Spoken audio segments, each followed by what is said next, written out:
Welcome everybody. My name is Avinash Gorakshekar and welcome to Konaxia High Flyers. Friends, today we are going to discuss a company called Pyramid Technoplast, which is going to make a public issue very soon. And we have the privilege of having the senior management team with us. Mr. Vijay Kumar Agarwal, who is the CMD of the company, Mr. Jaiprakash Agarwal, who is the Executive Director and the CFO. And we also have Mr. Mahesh Peswani, who is the Senior Vice President of PNB Investment Services. Gentlemen, welcome to the show and thank you all for sparing your valuable time. Vijay ji, मेरा पहला सवाल आपको ये है कि हमको आपके company के बिजनेस मॉडल के बारे में थोड़ी जानकारी दे दीजिए और आपकी बिजनेस जर्नी, आपने कैसे इस बिजनेस को शुरुआत की, इसके बारे में थोड़ी सी हमको जानकारी दें। सर, हम पैकेजिंग आइटम बना रहे हैं शुरू से। पहले छोटे ड्रम बनाते थे, प्लास्टिक के ड्रम 50 लीटर 100 लीटर के।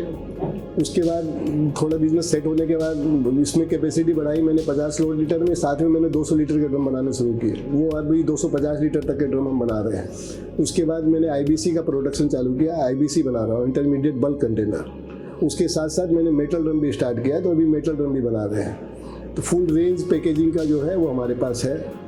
गुजरात में भी बना रहा हूँ और सिलवासा में भी बना रहा हूँ। 2 यूनिट हमारी सिलवासा में है और 5 यूनिट भरूच सिलवासा विलायत इंडस्ट्रियल स्टेट में।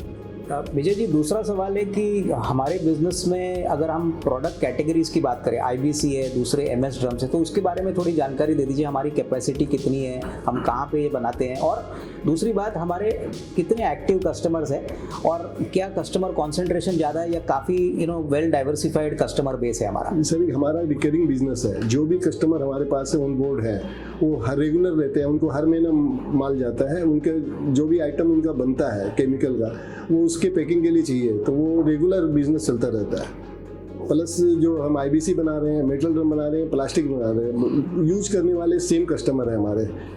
ऑलमोस्ट सब कस्टमर को ये आइटम लगती है। किसी को मेटल ड्रम लग रहा है तो प्लास्टिक ड्रम भी लग रहा है, प्लास्टिक ड्रम लग रहा है तो IBC भी लग रही है। सिलवासा में है और 4-5 यूनिट हमारी इसे भरूच में विलायत इंडस्ट्रियल स्टेट में है, गुजरात में। विजय जी, अभी मेरे को बताइए कि हमारे जो प्रोडक्ट्स है, जैसे आपने MS ड्रम्स बोला, IBC बोला, तो इसका मार्केट साइज और अपॉर्चुनिटी ग्रोथ के लिए अगले 2-3 साल के लिए कितनी बड़ी लग रही है? अगर आप इसके बारे में कुछ हमको जानकारी दें। मिनिमम सर 25 से 30% का ग्रोथ मेरे को लग रहा है कि मेरे को मिलेगा। मार्केट बहुत साइज बड़ा होता जा रहा है। केमिकल वाले भी अपना कैपेक्स कर रहे हैं, कैपेसिटी बढ़ा रहे हैं। जो कुछ कस्टमर जो अभी तक हमसे अनटच है, तो उनको पकड़ता हूँ, तो मेरे को लग रहा है कि 25% तो ग्रोथ हम जरूर लेंगे। और पिछला रिकॉर्ड भी देखेंगे तो उतना ग्रोथ है मेरा 25-30% का वॉल्यूम वाइज।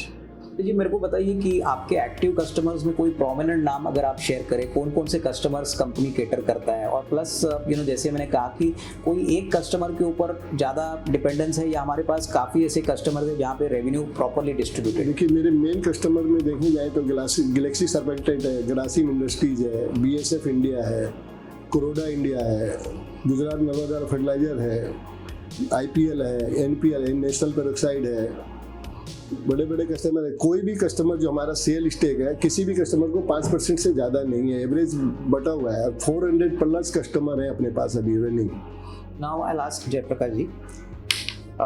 जयप्रकाश जी, मुझे आपसे एक सवाल पूछना है कि हमारे पास इतने सारे SKUs है, तो हमारा जो प्रोडक्ट का प्राइसिंग होता है वो हम कैसे प्रोडक्ट प्राइसिंग करते हैं? यानी रॉ मटेरियल कॉस्ट का फैक्टर इन करके हम उसको प्राइसिंग करते हैं या ये फिक्स्ड प्राइस कॉन्ट्रैक्ट्स होते हैं? तो if you could tell us something on this, how is the final pricing decided when you deliver the product to the customers? So basically the price is decided. We have a certain formula basis wherein we take our Reliance prices every month and we add certain formula and then we submit the prices. So it is on so when the prices change of Reliance, so we change our prices accordingly. So we don't have any kind of challenge that the prices are going up. So whatever, if the prices is going up, we will going to pass it to the customer, and then when the prices are going down, we will going to pass it to the customer. So there is no challenge with us as such in the same pricing category, I would say. So basically, what is important is that pricing is entirely dependent on the price of the raw material sourced from Reliance, and that is decided on a monthly basis. Yes, right? exactly. Yeah. Okay. Jaiprakash ji, another question which I want to ask you is that what is the broad capacity utilization currently the company is operating, and are there any capex plan which the company is planning? So all the units are running above 80% now. So we are expanding. So we have just Right now we are running with 6 factories. So unit 6 is unit 1, unit 2, unit 3, unit 4, unit 5, 6 is running. 7th unit is under commissioning and going to start this month only. So when our capacity is 80% or above full, so we immediately start planning for the new capacity expansion.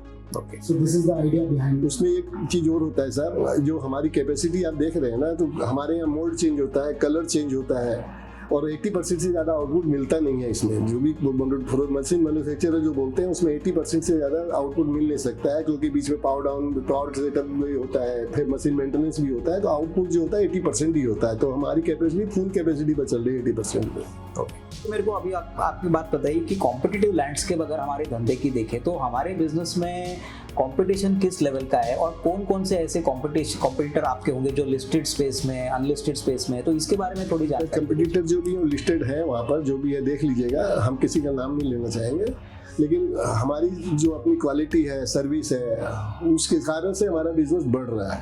हम हर तरीके से capable हैं, उनसे अच्छी quality दे पाते हैं, अच्छी service दे पाते हैं, तो हमारा ग्रोथ उससे होता है। नहीं बिल्कुल। तो अभी फाइनेंशियल्स के ऊपर आते हैं। इस साल 480 करोड़ का आपका टर्नओवर था, आपने कुछ 32 करोड़ का प्रॉफिट भी किया।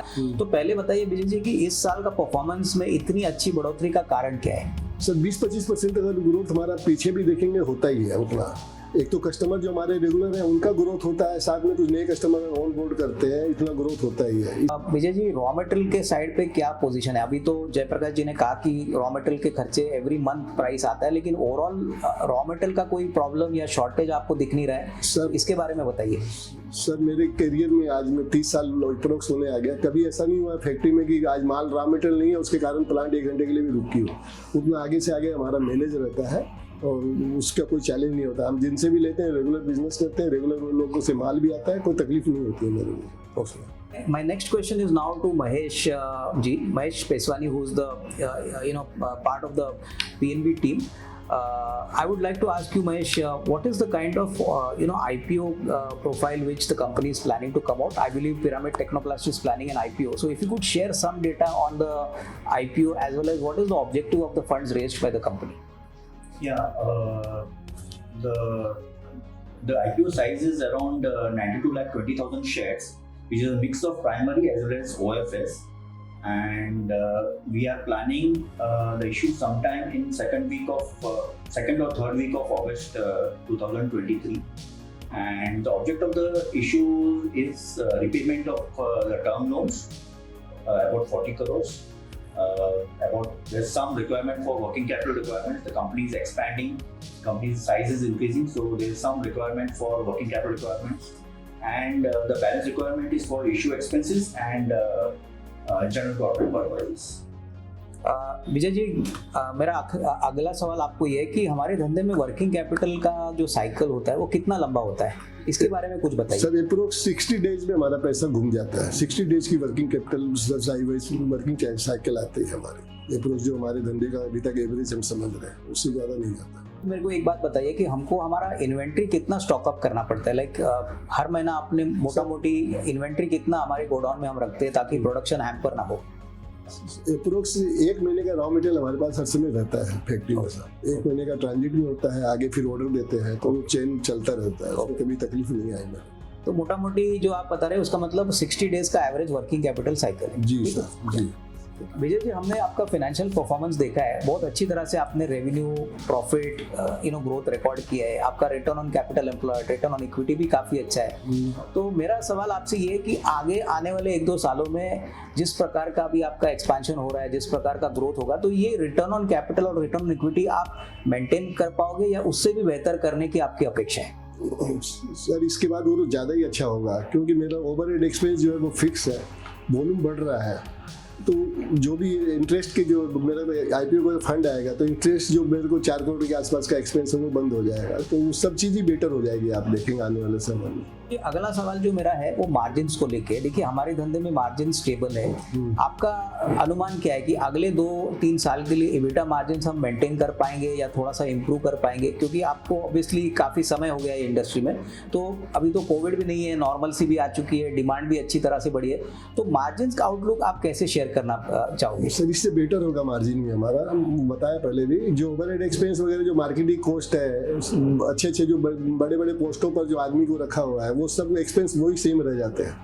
तो जैसे जैसे हमारी टर्नओवर बढ़ेगा, वॉल्यूम बढ़ेगा, मार्जिन हर जगह बेटर दिखेगी आपको। जयप्रकाश जी, एक सवाल आपको पूछना चाहता हूँ कि on product development, R&D, in terms of the product categories, if you could tell us that is it an ongoing process at Pyramid Technoplast? Yeah, definitely.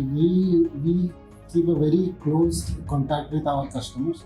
So what is our idea is we keep on developing the products as and when demand. So we have a separate team who looks after it, and they keep on taking the suggestions from the customers, and definitely we try to satisfy the customer with the development. Okay. So that is a giving an added advantage from our competitors. Okay. So we are ready to develop a product. We are ready to satisfy the customers. So as long as the customers are satisfied, they are getting the services, they will be happy to be with us always. Okay.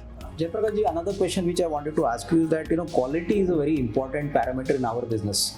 Although the product is a very simple product, tell me one thing: what is the kind of focus and what is the kind of efforts the company has put on quality over the last few years? Because that is something which we want to convey to our investors, that this is something which is very important if you want to survive and sustain your growth going forward. For that is one of the very simple answer is that we have a 400 plus customers. So if the customers are there, customers are recurring, so it says itself the quality is there. That is why they are there with us. Quality ही इसमें main है। जो हमारी service है, दो चीज़, उनको timely delivery चाहिए, timely service चाहिए और क्वालिटी चाहिए। क्वालिटी अनसेटिस्फेक्शन उनको बिल्कुल नहीं चल सकता है, क्योंकि उनका जो हमारा 500 रुपये का भी ड्रम है उसमें 5,000 रुपये का और 50,000 रुपये का माल पैक करके बेचते हैं, और वो निश्चिंत रहते हैं कि इनका माल सही ढंग से पहुँचेगा। इसलिए वो रिकरिंग बिजनेस हमारा लंबे समय से चल रहा है लोगों के साथ। Vijay ji, quality is paramount in this business. 100% साहब, ये 100%। मेरा अगला सवाल है कि हमारे धंधे में सबसे बड़ा रिस्क क्या होगा? क्योंकि देखिए हर बिजनेस में कुछ ना कुछ तो रिस्क होता है, लेकिन आपके हिसाब से कोविड को छोड़ दीजिए, बट दूसरा कोई ऐसा बड़ा रिस्क जो मैनेजमेंट समझता है आ सकता है, तो थोड़ी सी तकलीफ हो सकती है, लेकिन उसके लिए भी आप तैयार हैं, तो इसके बारे में कुछ बताइए। हाँ सर, बताता हूँ। जब कोविड आई थी सर, तो उस समय भी 5-7 दिन के अंदर हम लोग को परमिशन मिल गया था, फैक्ट्री चालू हो गई थी। कोविड के समय में जो लेबर वगैरह की प्रॉब्लम थी वो भी कोई ज़्यादा दिन नहीं चली, हमने मैनेज कर लिया, बस भेजा और लोगों को बुलाया, चालू हो गया। अब इस रिस्क वाली बात हमारे से बहुत से लोग पूछते हैं, मेरे को 8% आज तक कोई ऐसा रिस्क दिखा नहीं। इसमें एक ही रिस्क है, कोई आदमी तूफान आ जाए, अर्थ करेगा आ जाए और कुछ हो जाए, इसके अलावा मेरे को लगता नहीं कि कोई रिस्क है मेरे को अभी तक तो ऐसा। नहीं ठीक है। उसमें दूसरा क्या है, ये बहुत से आइटम जो चाइना से इंपोर्ट होकर आ जाती है, और या तो हमारा ट्रांसपोर्टेशन बहुत बड़ा होता है, तो ये कहीं से भी इंपोर्ट आकर ये चीज़ हमारे मार्केट को एम्पर नहीं कर सकती है, तो ऐसे कोई रिस्क दिख नहीं रही सर दूर दूर तक। मुझे आपको पूछना है कि अभी हम पब्लिक इशू कर रहे हैं, आपने प्रमोटर के पॉइंट ऑफ व्यू से बहुत अच्छा ग्रोथ और परफॉर्मेंस दिखाया है जी। कंपनी अभी पब्लिक इशू कर रही है, तो पब्लिक शेयर होल्डर्स आएंगे, तो मोटा मोटी अगले लॉन्ग टर्म में आप शेयर होल्डर्स को कैसे रिवॉर्ड करना चाहते हैं? यानी शॉर्ट टर्म में नहीं, बट लॉन्गर टर्म में आप किस प्रकार से ग्रोथ का जो नजरिया है इनके साथ शेयर करोगे? सर डे बाय डे बढ़ेगा है बिजनेस, जो भी इन्वेस्ट करेंगे, मेरे को लगता है मेरा भी तो इन्वॉल्वमेंट है ही है पूरा का पूरा। 100% केयर रखते हैं अपने बिजनेस पर, डे टू डे पूरी ध्यान रहती है एक चीज़ पर। मेरे को लगता नहीं है सर किसी को कोई तकलीफ आने वाली है इसमें मेरे साथ, किसी अच्छा ग्रोथ मिलेगा उनको हर समय। मेरी इच्छा है कि हर साल मैं डिविडेंड भी लोगों को दूँ, जो मेरा प्रॉफिट होगा उसमें से डिविडेंड पेमेंट करूँ सब लोगों, मेरे शेयर होल्डरों को। इनफैक्ट बढ़िया डिस्कशन हो गया विजय जी आपका, जयप्रकाश जी का, और I think it was a very good discussion friends. I think if you like the video, please like and share it with all your friends and well wishers. And friends, before we conclude, we will definitely promise that we'll come out with such good informative videos in future also. So thank you very much. Dhanyawad.